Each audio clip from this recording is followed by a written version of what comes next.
Class 11th का chapter conic section का ये पहला वीडियो है। इस वीडियो में हम इस चैप्टर के बेसिक कॉन्सेप्ट्स के बारे में जानेंगे। तो चलिए आगे बढ़ते हैं।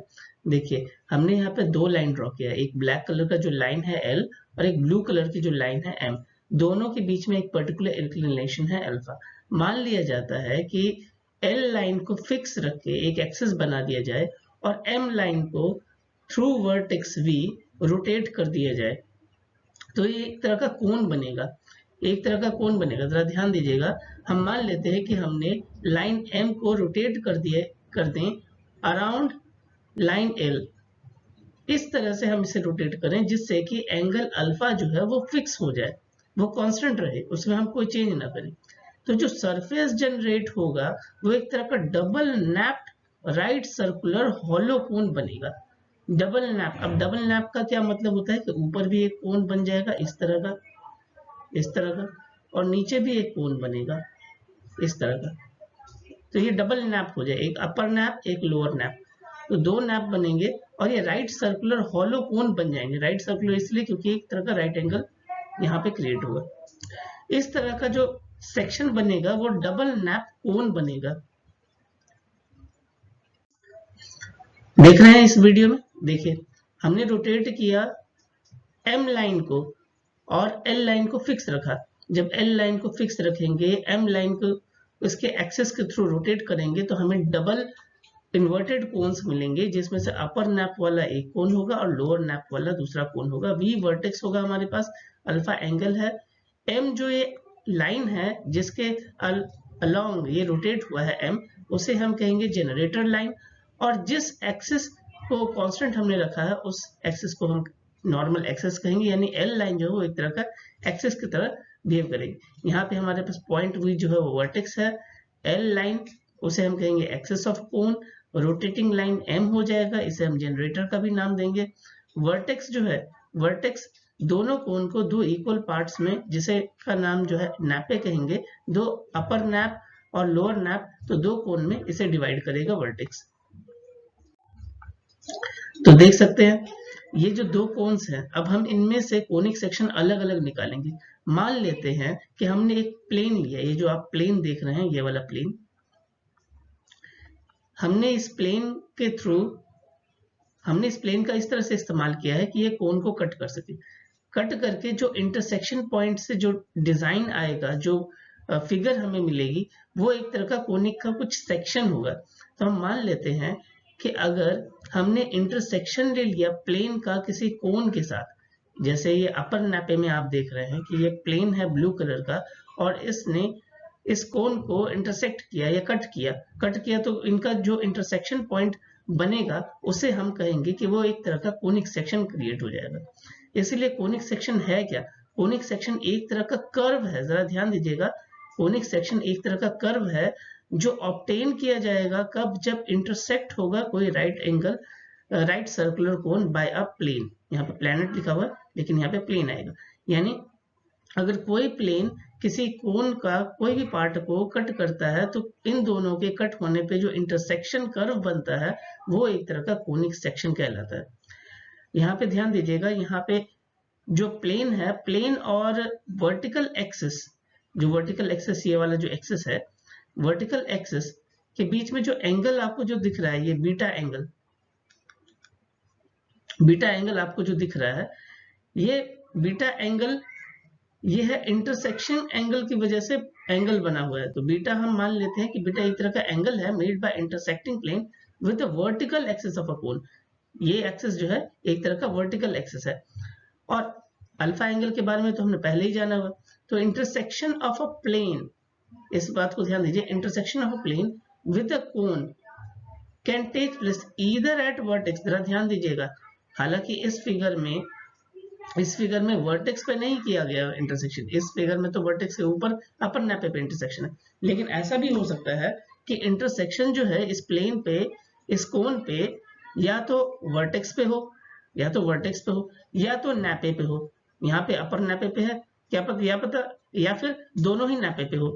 तो कैसा भी इंटरसेक्शन हो सकता है। तो कैसा भी फिगर अगर ड्रॉ होता है तो वो सारा फिगर जो है कोनिक सेक्शन का ही पार्ट होगा। तो यहाँ पे ध्यान दीजिए, intersection of a plane with a cone can takes place either at a vertex, या तो वर्टेक्स पे हो सकता है, या at any other part of nappe either below or above the vertex or both. यानी या तो ऊपर वाले नैपे पे कट कर सकता है, या नीचे, या तो दोनों ही नैपे, या तो सेंटर के थ्रू, वर्टेक्स के थ्रू ये प्लेन कट करे, तो कुछ भी हो सकता है। कैसा भी फिगर अगर प्लेन के कट करने की वजह से कोन पे बनता है तो वो एक तरह का कोनिक सेक्शन कहलाएगा। जैसे यहाँ पे एग्जांपल्स देख सकते हैं, when a plane cut the nappe, जरा ध्यान दीजिए, यहाँ पे ऊपर वाला नैपे कट हो रहा है, और यहाँ पे वर्ड है अदर देन वर्टेक्स। यहाँ पे वर्टेक्स पे कट नहीं हुआ, मतलब ऐसे ऐसे नहीं हो रहा कट, सिर्फ ऊपर वाला कट हो रहा है, ठीक है। यानी जब प्लेन कट कर रहा है नैपे को, यानी अपर नैपे को कट कर रहा है, तो यहाँ पे अलग अलग फिगर्स बन रहे हैं, हालांकि लोअर नैपे भी कट हो सकता है। जरा ध्यान दीजिए, यहाँ पे जो बीटा एंगल जिसके बारे में हमने पहले डिस्कस किया था, बीटा जो कि एंगल है प्लेन और ये वर्टिकल लाइन के बीच में, अगर ये 90 डिग्री रहेगी तो जो सेक्शन क्रिएट होगा वो कहलाएगा सर्कुलर सेक्शन। और इसे हम टॉप व्यू से जब हम देखेंगे तब पता चलेगा, जब हम इसे ऊपर से देखेंगे तब पता चलेगा कि ये सर्कल क्रिएट हो गया। उसी तरह से जब हम इसे देखेंगे इस व्यू को, अब यहाँ पे ध्यान दीजिए, यहाँ पे बीटा की जो वैल्यू है वो 90 डिग्री से कम है, यानी बीटा जो है वो एक तरह का एक्यूट एंगल है। जब बीटा एक तरह का एक्यूट एंगल बनाएगा, अल्फा कुछ भी हो एंगल, ठीक है, यहाँ पे ध्यान दीजिएगा, और अल्फा कोई भी एंगल हो लेकिन एक्यूट ही हो, क्योंकि एक्यूट रहेगा तभी वो एक तरह का कोण बना पाएगा।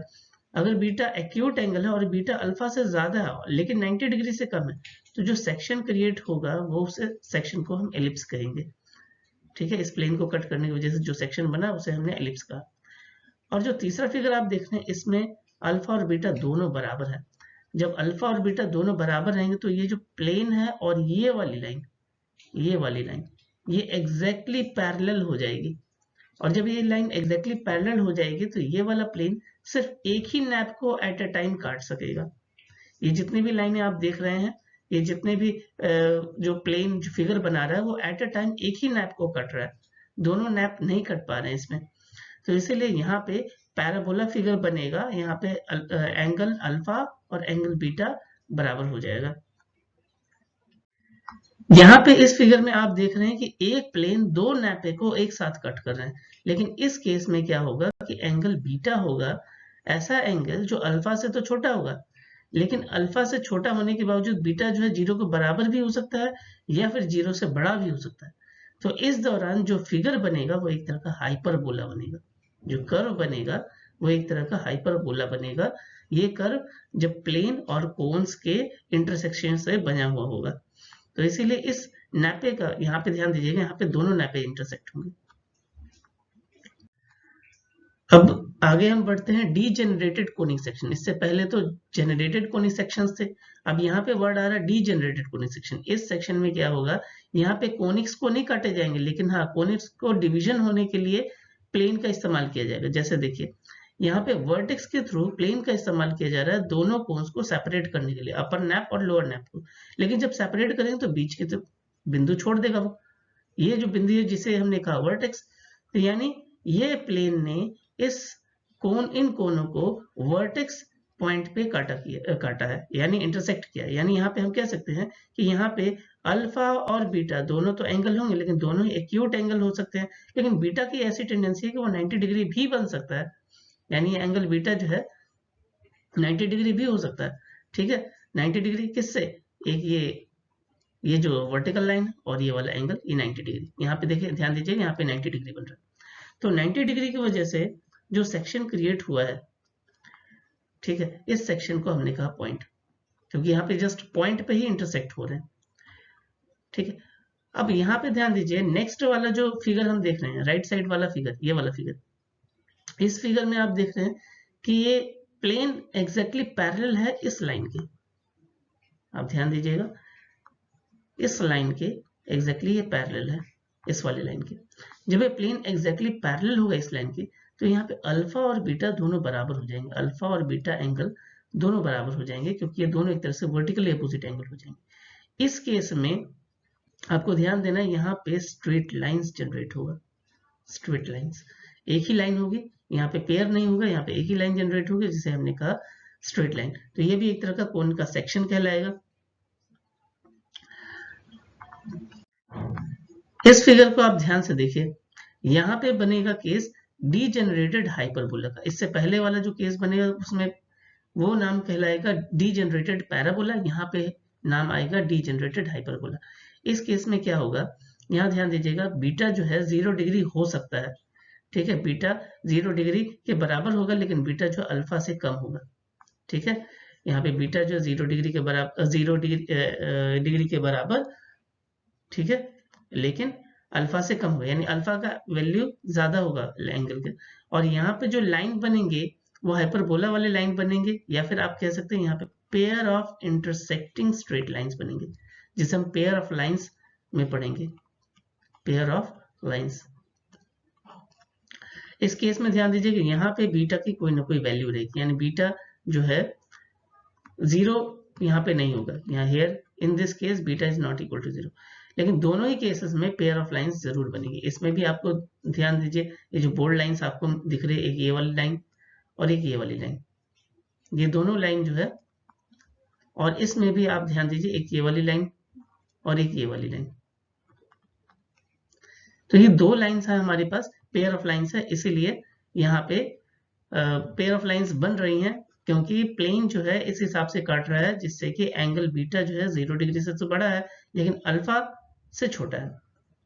होपफुली आपको ये वीडियो पसंद आया होगा। नेक्स्ट वीडियो में हम जानेंगे इसके अलग अलग सेक्शंस के बारे में, जैसे कि सर्कल्स के बारे में हम पढ़ेंगे, पैराबोला के बारे में पढ़ेंगे, हाइपरबोला, फिर स्ट्रेट लाइंस, फिर पेयर ऑफ स्ट्रेट लाइंस, और भी फर्दर ऐसे करके हम कोनिक सेक्शंस को खत्म करेंगे।